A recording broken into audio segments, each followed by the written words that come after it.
안녕하세요. 대형 멘토 황대근입니다. 오늘은 HMM 함께 살펴보도록 하겠습니다. 최근에 분위기가 그렇게 좋지는 않은 상황입니다. 4거래일 연속 하락세에 대한 모습을 보여주고 있고, 전반적으로 HMM뿐만 아니라 흥하해운이라던가 대한해운, 페노션 같은 해운주에 대한 약세 모습이 나타나고 있는데, 해운주 강세가 이제 사라지는 게 아닌가라는 우려감이 충분히 들 수 있는 상황이라고 생각을 합니다.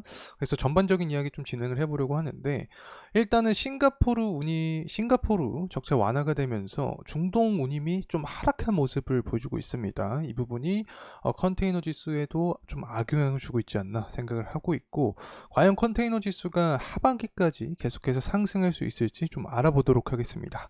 자, 그리고 환율적인 측면도 봐야겠죠. 주요 통화국의 약세가 좀 지속이 되고 있는 상황인데, 그렇다면 이게 바로 원달러 환율 상승을 유발할 수 있게 되는 거고, 해운주에는 긍정적으로 작용이 될 수 있는 건데, 중장기적인 방향성, 24년의 동향을 봤을 때 해운주가 계속해서 강세에 대한 흐름을 유지할 수 있을지 파악을 해보도록 하겠습니다.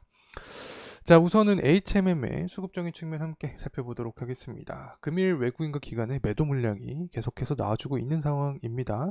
7월 4일부터 7월 3일이죠. 7월 3일부터 외국인의 매도세는 계속해서 출현이 되고 있는 상황이고, 7월 5일부터 연기금과 사모펀드도 매도 물량을 좀 본격적으로 보여주고 있는 상황이다. 자, 이렇게 설명을 드릴 수 있겠는데, 사실 이 HMM 같은 경우 단기적으로 제가 과열에 다가온 상황이다라고 설명을 드렸던 기억이 납니다.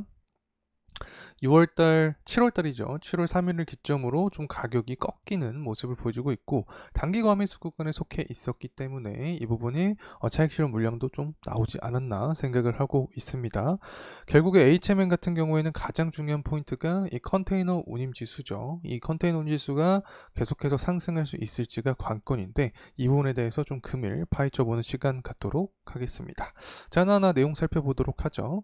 HMM의 4거래일 연속 하락에 대한 모습을 보여주고 있다, 이렇게 설명을 드릴 수 있겠는데, 쭉 내용을 살펴보게 되면 지난 5일 기준으로 상하이 컨테이너 지수가 좀 상승을 했다. 하지만 우리가 예상했던 바에 대한 부분은 만족하지 못했다. 자, 이렇게 해석을 하면 좋을 것 같습니다.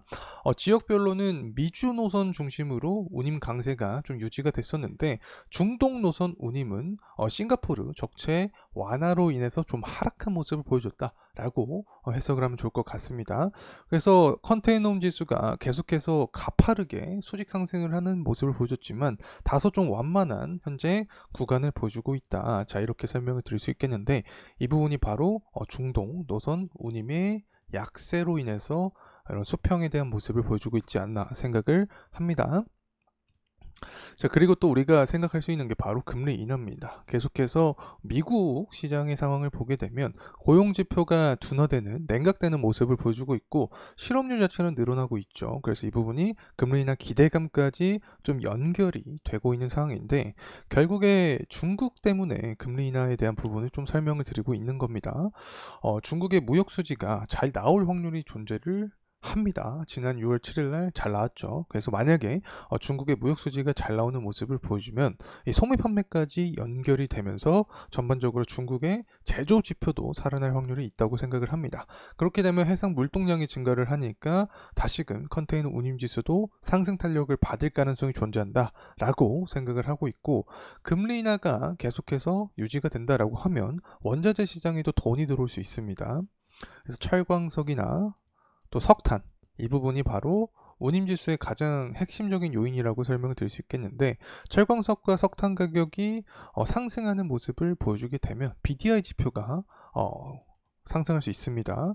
그래서 컨테이너 지수가 만약에 좀 꺾이는 모습을 보여주더라도 BDI 지표가 상승하면 전반적으로 운임비 큰 틀 안에서는 강세에 대한 모습이 유지가 될 가능성이 높기 때문에 계속해서 원자재에 대한 가격, 그리고 글로벌 정세 분위기를 좀 파악을 해야 된다라는 점 말씀을 드리고 싶습니다. 자, 그리고 돌아와서 환율적인 부분도 알아봐야겠죠. 자, 환율 같은 경우에는 결국에 안전자산에 대한 수요가 증가를 하면 환율이 상승할 수 있게 되는 거라고 말씀을 드렸던 기억이 납니다. 그래서 환율이 상승하면 사실 가장 대표적인 수혜주가 조선주 그리고 해운주라고 말씀을 드렸던 기억이 납니다. 그래서 현재 1378원 정도의 환율의 모습을 보여주고 있는데, 주요 통화국이 계속해서 약세에 대한 모습을 보여주고 있습니다. 주 통화국의 통화가 약세 모습을 보여주고 있기 때문에 환율이 상승할 가능성이 아직까지 남아있다. 그리고 글로벌 정세 분위기를 보더라도 이스라엘과 이란에 대한 전쟁, 이 부분이 계속해서 유지가 되고 있는 상황이기 때문에 이 관련된 모멘텀을 받게 되면 환율 역시 1,400원 구간 그리고 1,440원 구간까지 만약에 근접한 모습을 보여주게 되면 해운주 2차 강세에 대한 모습이 야기가 될 가능성이 있다는 점 추가적으로 말씀을 드립니다. 다시 돌아와서 가격적인 흐름세 함께 살펴보도록 하겠습니다. 이 HMM 같은 경우 현재 5%가량의 하방 압력을 받고 있는 상황이다. 자, 이렇게 설명을 드릴 수 있겠죠.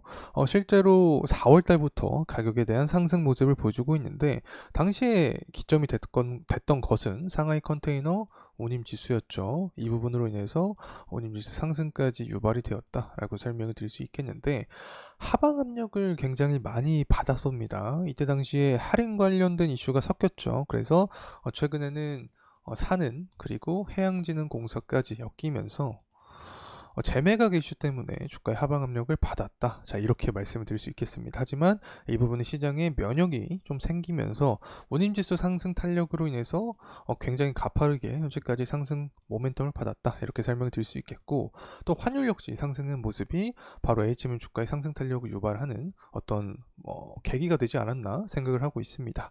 그래서 지금까지의 패턴을 보게 되면 환율이 계속해서 좀 상승하는 모습을 보여주거나 글로벌 정세가 악화되는 모습을 보여줘야 HMM도 강한 상승 탄력을 받을 가능성이 있지 않을까 생각을 합니다.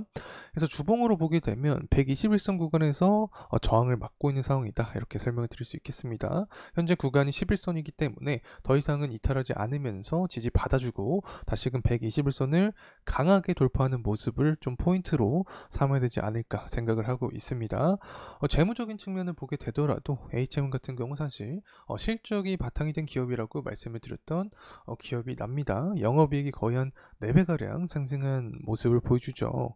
그래서 HM 같은 경우 영업이익 관점에서 강한 상승에 대한 모습을 보여줬기 때문에 실적주에 대한 흐름이 다시 한번 나타나게 되면 HMM도 모멘텀을 받을 가능성이 있다는 점 추가적으로 말씀을 드립니다.